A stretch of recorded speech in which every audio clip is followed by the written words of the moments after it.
Hi guys, I'm working on this fretboard, which has been pre-finished and buffed, prior to fretting. Now, it's a matter of choice. Okay, I prefer it that way personally because I just don't like the hassle of cleaning off the frets after the spraying and without putting some kind of scratch on the frets. So this way I can buff and clean it after the frets are in, and all I'm doing is cleaning and buffing an existing finish that's already been buffed. So one wipe off and it's all done.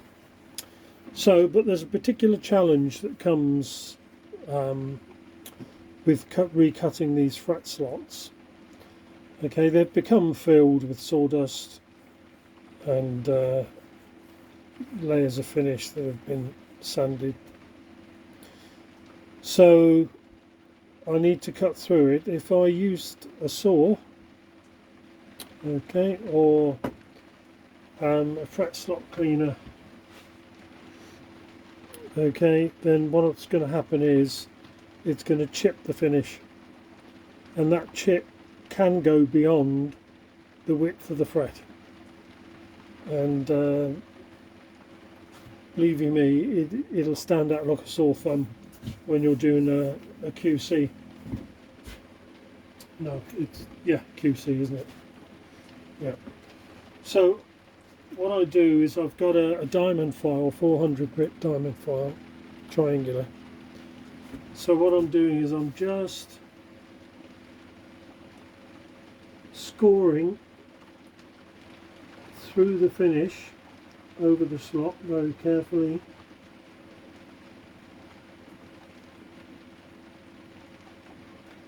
And it's going through the finish. It's almost kind of burning through the finish, really. It's a friction thing rather than a chopping or a cutting. Okay. And then once I've done that,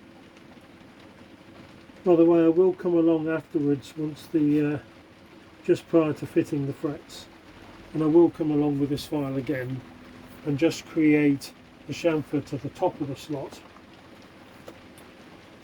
So the next thing I'll do, the reason I create that chamfer is just so I know that the fret is sitting on wood and not on finish.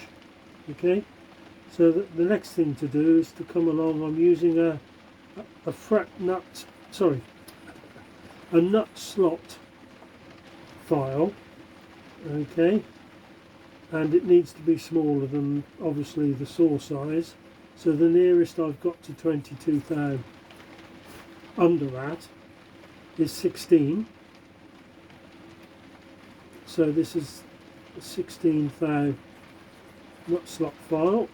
Not doing the file any harm at all because it's just cutting through any remaining finish into basically sawdust.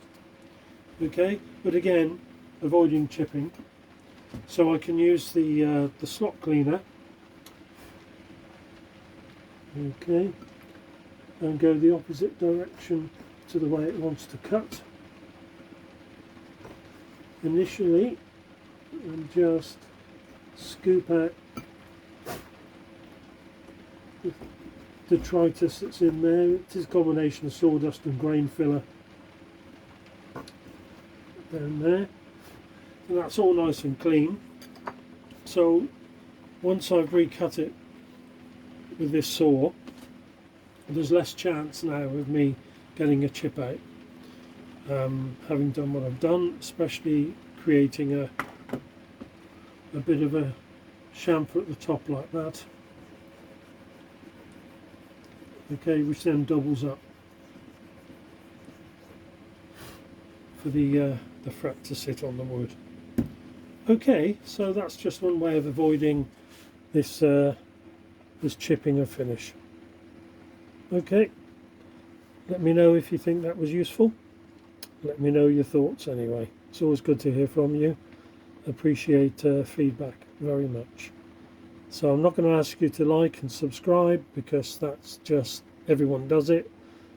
It's nice to be a bit different. If you value this content, you'll do it anyway. But take care, and it's nice to have your company for a while. Speak soon.